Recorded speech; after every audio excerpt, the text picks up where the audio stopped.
yung magbe-benefit yan. Kapag nagawa mo yun, mga kapiksi, doon mo makikita na parang nag-heal ka na. And doon magsisimula yung magandang pagpasok ng oportunidad. Kasi for some of you, there are no opportunities na nakaantabay. Kumbaga nakaano lang siya, nasa waiting queue, ganyan. Parang ano lang, pila sa bangko. May nagbabangko ba sa inyo? Yung ano, 'di ba, pagka tatawagin ka sa teller, nakapila ka. Tas may queue number ka. Ganun, no? So parang yung opportunity na yon, nakaantay lang siya sa queue hanggang hindi ka nag-heal, hindi siya lalapit sa queue.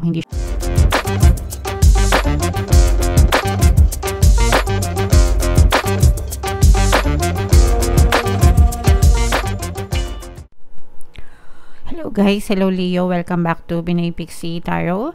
Ang pamagat ng episode natin for tonight is full moon kapalaran para ngayong May to June para sa Leo, Sun, Moon, Rising, Sign, and Venus. General reading lang guys, pwede mag-resonate, pwedeng hindi, combination ng positive and negative energy.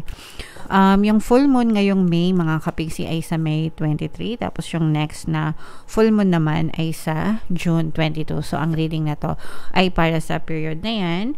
And ang pamagat ng ating full moon ngayong season ay flower moon, mga kapiksi. So unahin natin tong card na to or itong deck na to guys, para marinig natin yung full moon message para sa inyo. Napakaganda nito mga kapiksi. Don't let your past hold you back. So yung mga past natin, yung mga past experiences natin, mga kapiksi, especially yung mga negative na, yung mga positive guys, wala tayong problema sa positive experiences. Pero yung negative, kapag hindi tayo makalet go, mga kapiksi, na stuck tayo dun sa moment na yon, and wala tayong nakitang improvement sa buhay natin, sometimes parang yung buhay natin paurong pa imbis na paabante guys, no? So it's very important na i-accept na natin na tapos na yon, tanggapin na natin yung mga nangyari sa atin. Hindi na natin yon mababago, mga kapiksi, pero pwede pa nating mabago yung future natin by focusing on your present situation. So you have to release the past, mga kapiksi, in order for you na makapag-focus ka sa present mo to create a better future for your life. Okay? So attune to the moon guys, I release the past. Yan.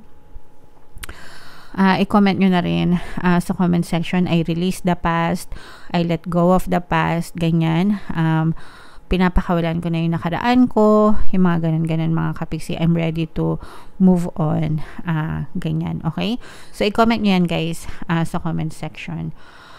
For some of you, additional meanings for this card, no? A relationship is karmic and has played out across many lifetimes. So for some of you, pag pwedeng nagkakaroon kayo ng mga karmic na relationship with your partner or specific person, and paulit-ulit siyang nangyayari. So that's what happens kapag walang forgiveness. Yung forgiveness is the most effective way para makalet go kayo, mga kapiksi, and maputol din yung mga karmic attachments nyo from the past guys. So that's why it's very important na matutong magpatawad guys, okay?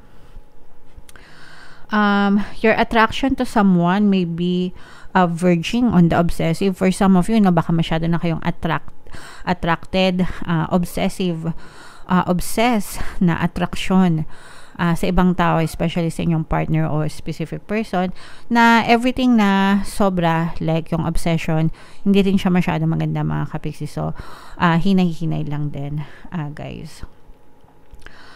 Just because you can do something doesn't mean you should, no? Lahat ng gagawin nyo sa buhay nyo guys, very important na pag-isipan nyo munang mabuti, no? Yung mga consequences, bago kayo mag-decide, timbangin yung mga pros and cons.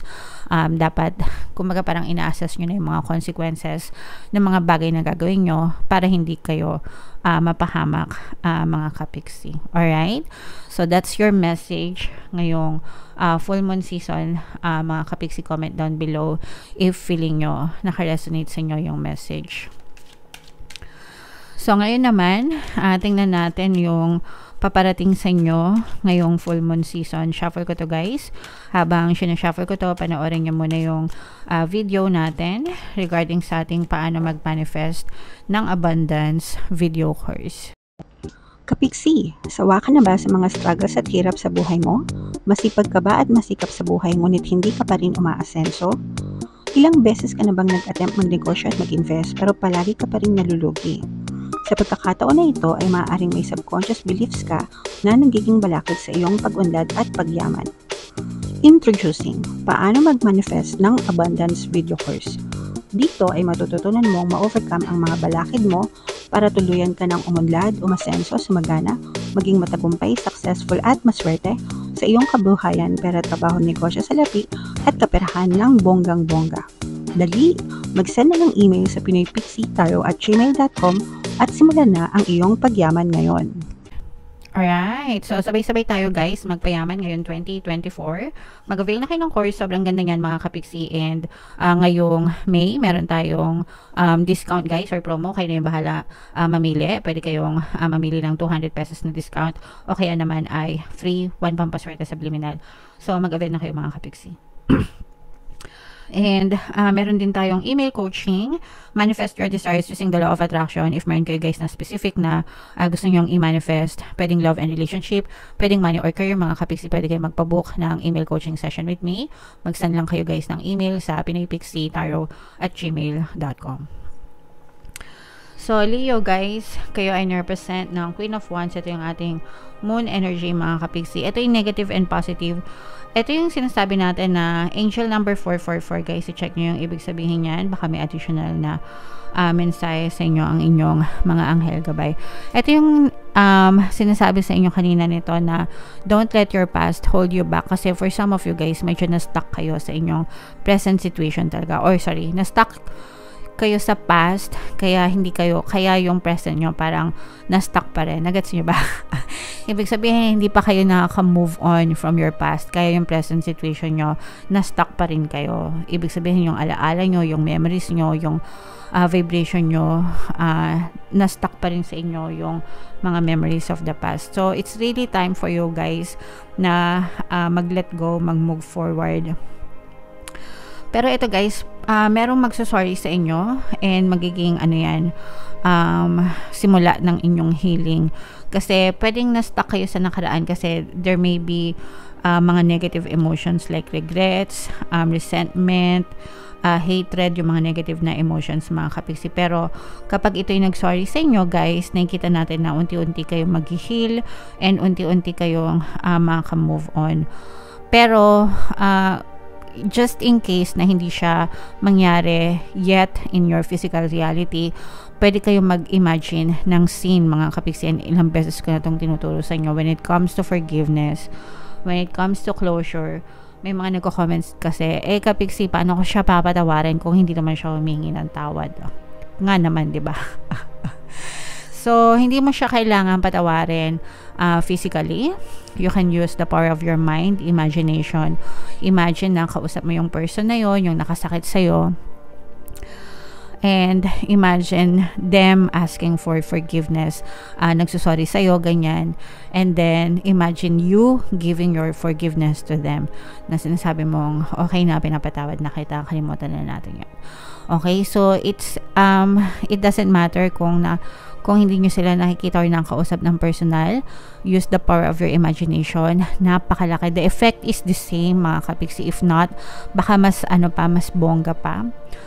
Kasi talagang you will free yourself guys from those negative emotions and ikaw talaga yung magbe-benefit dyan. Kapag nagawa mo yun mga kapiksi, doon mo makikita na parang nag-heal ka na. And doon magsisimula yung magandang pagpasok ng oportunidad. Kasi for some of you, there are no opportunities na nakaantabay. Kumbaga nakaano lang siya, nasa waiting queue, ganyan. Parang pila sa bangko. May nagbabangko ba sa inyo? Yung di ba, pagka tatawagin ka sa teller, nakapila ka. Tas may queue number ka. Ganun, no? So, parang yung opportunity na yon, nakaantay lang siya sa queue hanggang hindi ka nag-heal, hindi siya lalapit sa queue, hindi siya magiging turn, okay? So, ganun guys, you have to really let go yung mga grudges nyo, yung mga negative emotions nyo para pumasok itong oportunidad na to. Puro sa pera ito, mga kapiksi. For some of you guys, maaari kayo mag-travel ngayong season na to.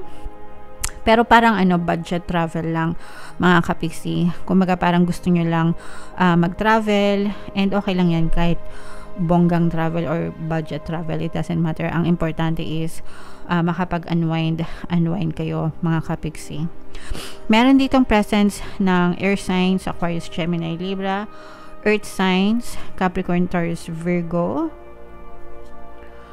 Wow, this is the energy of good luck mga kapiksi, swerte. Parang feeling ko guys, nagsisilam pasensya na kayo, nabubulol ako. Sabi ko nga sa inyo guys, magsisimulang pumasok itong swerte na to, itong mga bagong opportunity sa pera nyo kapag kayo ay tuluyang makawala. Kasi yung balakid, especially guys Leo, no, if feeling nyo hindi kayo pinapasok ng swerte, ang sipag-sipag nyo, ganyan-ganyan, check your life, check your emotions, no? Baka may mga kagalit kayo, baka may mga galit kayo sa dibdib nyo, yung mga worries nyo and anxieties nyo, kailangan nyong i-let go mga kapiksi. Healing is the key, no? For some of you, kailangan nyo mag-heal, kaya siya nasa gitna ng spread nyo. Kailangan yung tuluyang mag-heal and alisin yung mga grudges, yung mga negative na emotions. Kapag yun ay nawala, mga kapiksi, yun yung nagsisilbing balakid nyo sa buhay nyo. Kapag yun ay nawala, magsisimulang pumasok yung mga swerte at oportunidad sa inyo, guys. So, wag nyong i-block yung sarili nyong swerte. Kaya nga sinasabi ko sa inyo, guys, kasi yung iba, nagko-comment sila, ay nako kapiksi, hindi ko siya mapapatawad. Okay? Grabehan yung ginawa niya sa akin, mga ganun. So, naiintindihan ko yan. Syempre, galit kayo. Natural lang na masabi niyan. Pero, hindi sila yung nagsasuffer, guys. Kapag hindi kayo nagpapatawad, kayo yung nagsasuffer. Why? Kasi you are creating more blocks to the flow of abundance sa buhay nyo.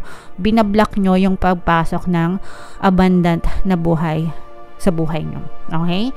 So, nagfo-forgive kayo hindi para sa kanila, kundi para sa inyo. So, do yourself a favor, mga kapiksi. Patawarin nyo sila para gumaan yung buhay nyo. Okay? So, ito guys, i-mind nyo na yan sa comment section. Mind swerte, mind good luck, mind good fortune, mind mga opportunities sa kaperahan, sa trabaho, sa negosyo, sa lapi. Kahit ano pa yan mga kapiksi. Pero, nasa queue yan, nasa pila. So, papasukin nyo na guys. Huwag nyo nang pahirapan yung mga sarili nyo. Papasukin nyo na yan sa buhay nyo. Okay? Alright. So, i-mind nyo yan, guys. Lahat sa comment section. Ang kining nyo, deserve nyo yan. Para sa inyo talaga yan. And comment down below if naka-resonate kayo. Ito yung ating mga pampaswerte subliminal, mga kapiksi. Pakinggan nyo para makatulong sa inyo. And ito naman yung ating success stories ng paano mag-manifest ng abundance video course. Click here to subscribe, guys. And click here to join our membership program.